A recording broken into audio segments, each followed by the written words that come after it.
और अब बात करते हैं कोरोना वैक्सीन की। जी हां, कोरोना काल में हिंदुस्तान ने अपने पड़ोसियों की मदद की। मुश्किल की घड़ी में हिंदुस्तान हर वक्त अपने पड़ोसियों के साथ खड़ा रहा। ऐसे में जब भारत ने कोरोना की वैक्सीन खोज निकाली तो अब पड़ोसियों की उम्मीद बंधी है कि इस जंग में उनके लिए भारत की वैक्सीन रामबाण साबित होगी।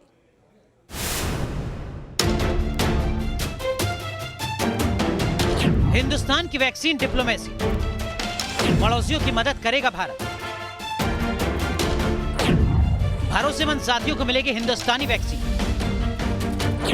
वैक्सीन का डोज चीन पाक होंगे जमींदोज। भारत में कोरोना की 2 वैक्सीन को मंजूरी मिली तो पड़ोसियों के चेहरे पर खुशी दौड़ गई। इस खुशी की वजह है पड़ोसी देशों को अब कोरोना के खात्मे की संजीवनी का डोज भारत देने जा रहा है। कोरोना से जान बचाने वाला टीका भारत ने बनाया, लेकिन मुश्किल वक्त में ये वैक्सीन हर पड़ोसी मुल्क के बाशिंदे की जान बचाने वाली है, क्योंकि भारतीय कोरोना वैक्सीन बांग्लादेश, श्रीलंका, मालदीव, नेपाल और बाकी पड़ोसी देशों को भी मिलने वाली है।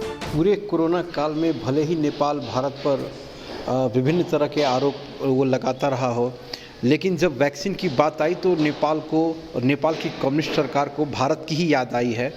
अब जो नेपाल के विदेश मंत्री जा रहे हैं यहाँ से दिल्ली के विज़िट पर, तो उनका सबसे जो प्रमुख काम है वो इंडिया से वैक्सीन की डिमांड करना ही है। लगभग 2 करोड़ वैक्सीन की डिमांड नेपाल की तरफ से जो भारतीय विदेश मंत्री उनके सामने की जाने वाली है।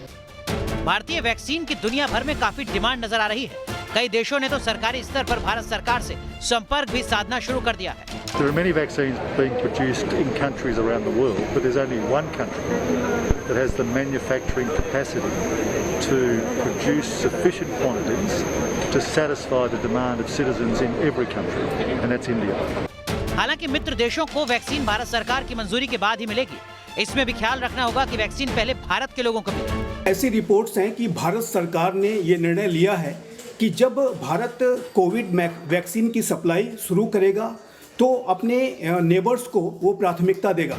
कोरोना काल में हिंदुस्तान ने एक बार फिर दुनिया को दिखा दिया है कि मानवता की रक्षा के लिए वो सबसे आगे है। ये मोदी सरकार की वैक्सीन डिप्लोमेसी ही है, जिसके जरिए वो एक तरफ अपने पड़ोसियों को साध रहे हैं तो साथ ही चीन और पाकिस्तान को साफ संकेत दे रहे हैं कि ये नया हिंदुस्तान जो खुद की हिफाजत करना जानता है तो अपने भरोसेमंद पड़ोसियों के लिए भी हमेशा तैयार रहता है। T news nation.